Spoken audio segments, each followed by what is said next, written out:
Hi, good morning, good afternoon, good evening, depending on where you are in the world. Thank you so much for joining us for this webinar on addressing the risk landscape to build awareness and resilience, specific to the context of the US in 2024, our elections coming up in November.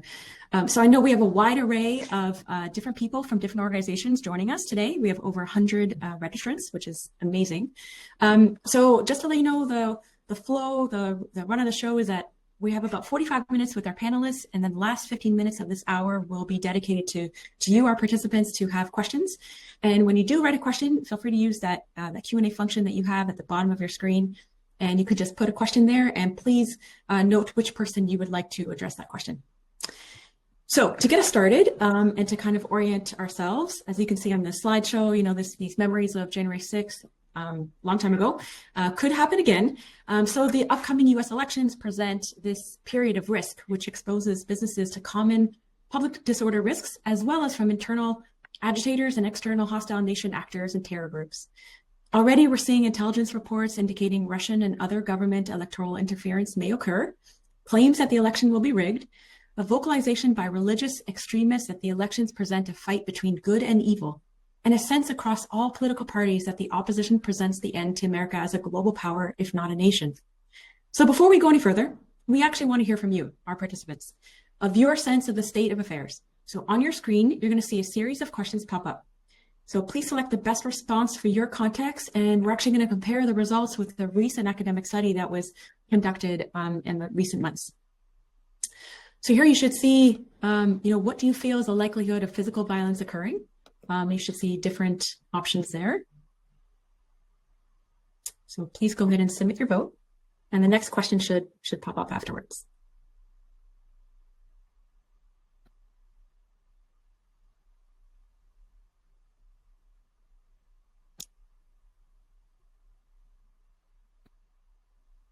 So thank you. I do see the live results coming in.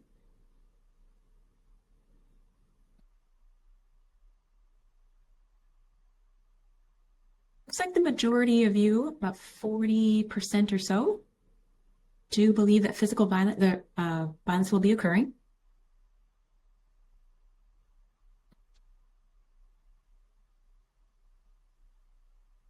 Second question, do you feel violence will be planned ahead of any public gathering or event?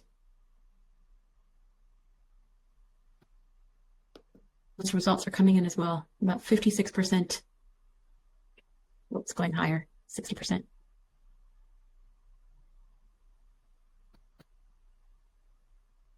So great. So thank you so much for contributing to those polls. It's great to know how people are feeling about what's upcoming.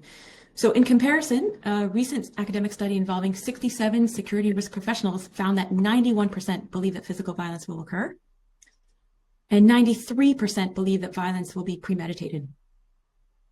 So today's expert panelists will explore the scope of security and business disruption risks specific to those issues, the importance of knowledge, skills, and capacity building, and measures by which to operationalize a resilience program against the potential risks associated with US elections. So it is my pleasure to introduce each panelist. Upcoming first, we have Jan van der Ven, who is the head of Integrated Crisis Management for Cognizant. So you can see on the slide here the description of Cognizant and what they do. But for Jan specifically, he's a former law enforcement officer and has had a diverse career across a multitude of industries, including banking, pharmaceuticals, security, and IT services. He has led diverse teams across the globe driving security and resilience programs. So Jan is currently leading Cognizant's integrated risk management team globally. And next, my pleasure to introduce you is Kenya Casey, who is the new Deputy Chief Operating Officer for the Task Force for Global Health, where she provides strategic business and operational support. She was formerly the Director of Global Safety and Security at Emory University, where she focused on enhancing the health, safety, and security of staff and students during international travel.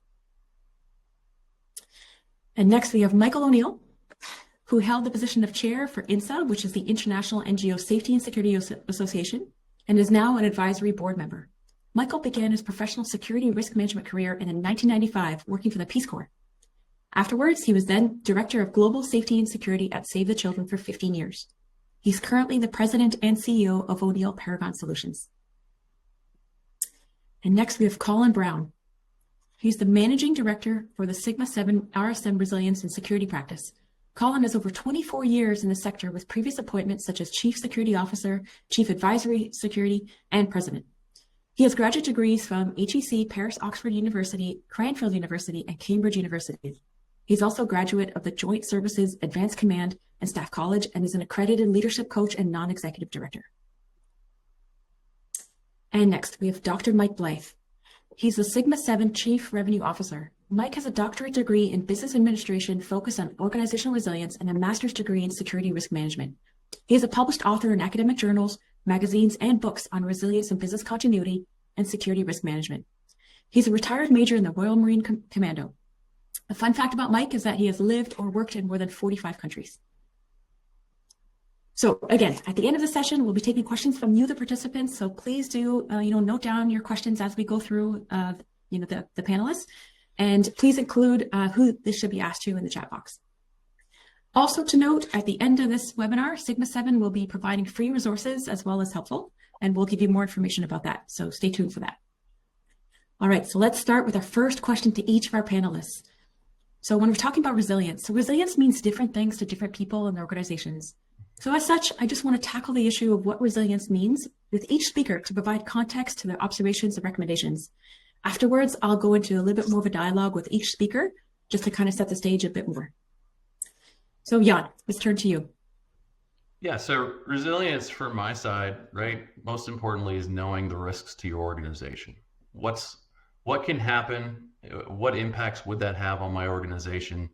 Am I prepared to respond to those, especially those with significant impacts? And what am I missing? What else do I need to do? And it's important to have a defined structure in place to address that.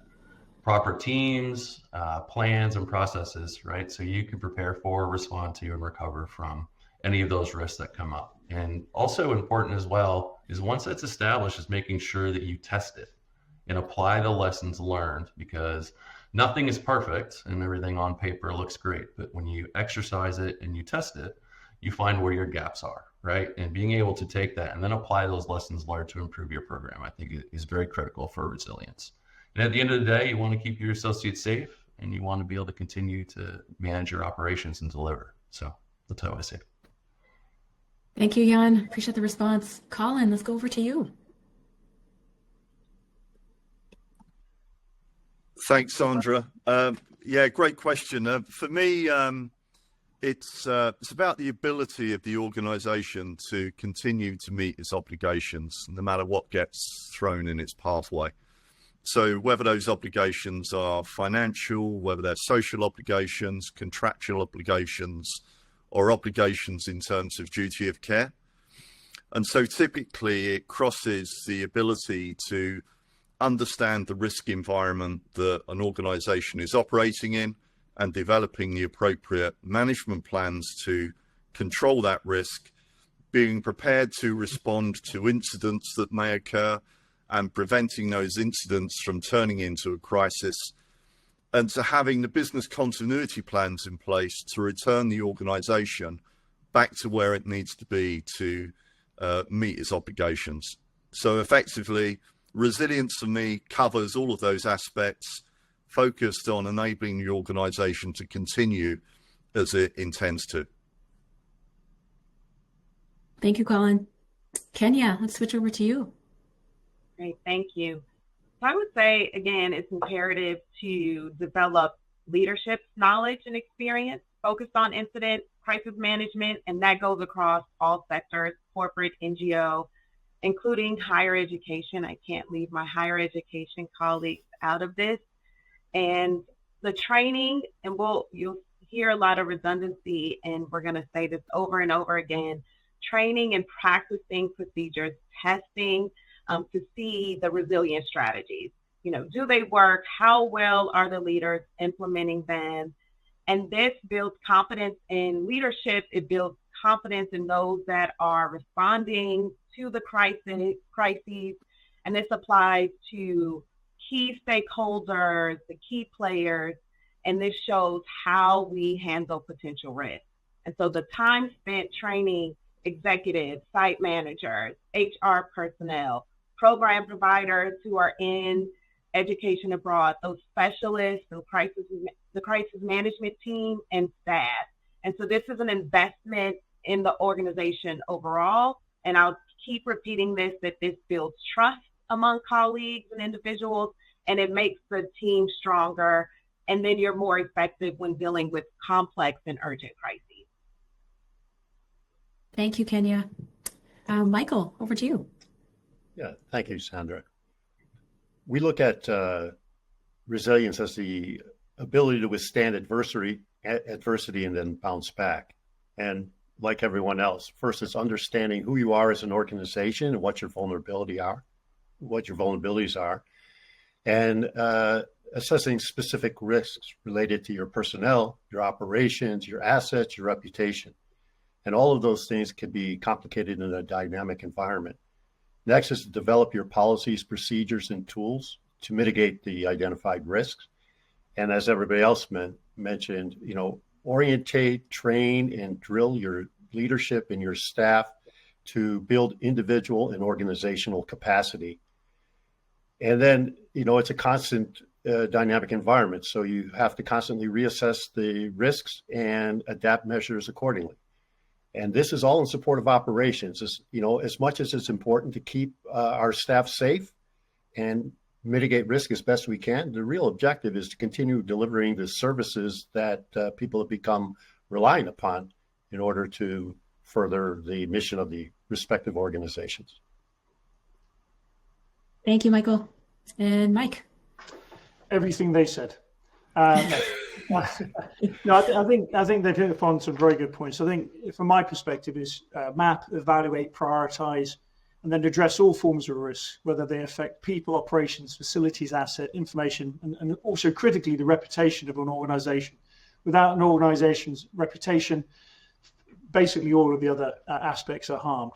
I think it's important to codify knowledge through document systems, but also to understand that you both need structure as well as flexibility to address what you can predict, and then of course the evolving emergent threats that you can't predict.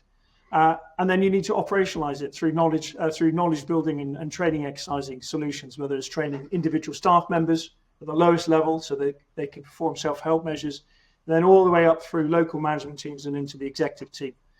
And then you need to then determine where to assign limited resources, time, money, and bandwidth in order to address the most prominent, high impact and fast burn threats, and build competence and competence within the team, confidence and competence within the team, so that when they are faced with a new threat, it can be very stressful for individuals and teams, that they can react in